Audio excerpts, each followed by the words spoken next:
ilahe illallah ya Allah, la ilahe illallah ya Allah, la ilahe illallah ya Allah. Ol Resul'dan bizini ayırma Allah. Bir Allah'ını kalamını sıylısı, Peygamberler toqtaştırgan barısı, Buğar haşık bolgan küllü valisi.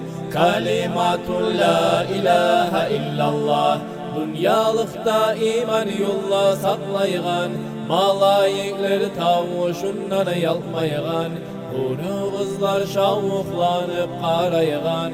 Kalimatun la ilahe illallah, Özü bulan bir Allah'a yetegen, Yüreklerin asların tazetegen, Cammazarda iman'a tüz etegen. Kalimatun la ilahe illallah, Özü bulan kabuluna baragan, Munkar nakir sualın onaragan, Kaburuna çırak bulup yanagan. Kalimatun la ilahe illallah, Kaburuna ni'matlar geltiregen, Şeytallarını kuvalap öldüregen, Daim şönnayı bandırıp duragan.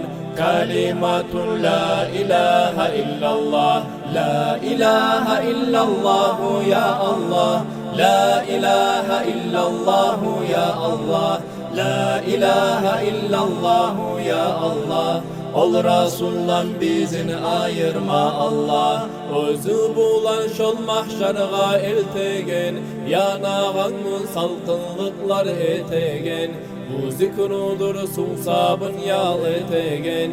Kalimatun la ilahe illallah, Ol mizanı savab yana salagan, Günahlarını örge çuyup alagan, Mahşer ahlu hayran olup dalagan. Kalimatun la ilahe illallah, Bu zikrudur cennetlerini açıcı, Bizini İslam dini bizni baktıcı, Cehennemden kutkaragan kılıcı. Kalimatun la ilahe illallah, Bar ibadatını özü anası, İslam dini bizni nür bağanası, Peygamberler avliyalar haznası. Kalimatun la ilahe illallah, Hakk'ını rahmet kapıların açağan, Bar ümmetlerine nür çaçağan, Tavuşundan iblis mal'un kaçağan. Kalimatun la ilahe illallah, la ilahe illallah ya Allah, la ilahe illallah ya Allah, la ilahe illallah ya Allah. Ol Resul'dan bizini ayırma Allah, İmam olan algın bizim canımız, Tal çıktırıp kıynamağın sanımız, Şolgun uzun bolgun bizim yanımız. Kalimatun la ilahe illallah, Canın çıkıp targa burga salganna, Yalnız halla esten tayip kalganna, Şundan sağa yollaş bolup toktaşak. Kalimatun la ilahe illallah, Eltip seni şol sıratka salganna, Yaşamalın sağa yollaş bolganna, Mümin kullep sağa şahat bolacak.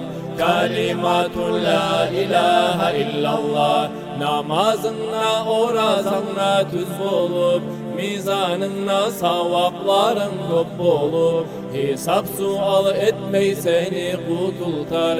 Kalimatun la ilahe illallah, Senden başka yesi biz yok bir Allah, Dilegi biz kabul etkin sıylallah, Bekseyenip senden rahmet diley biz. Kalimatun la ilahe illallah, la ilahe illallah ya Allah, la ilahe illallah ya Allah, la ilahe illallah ya Allah. Ol Resul'dan bizini ayırma Allah,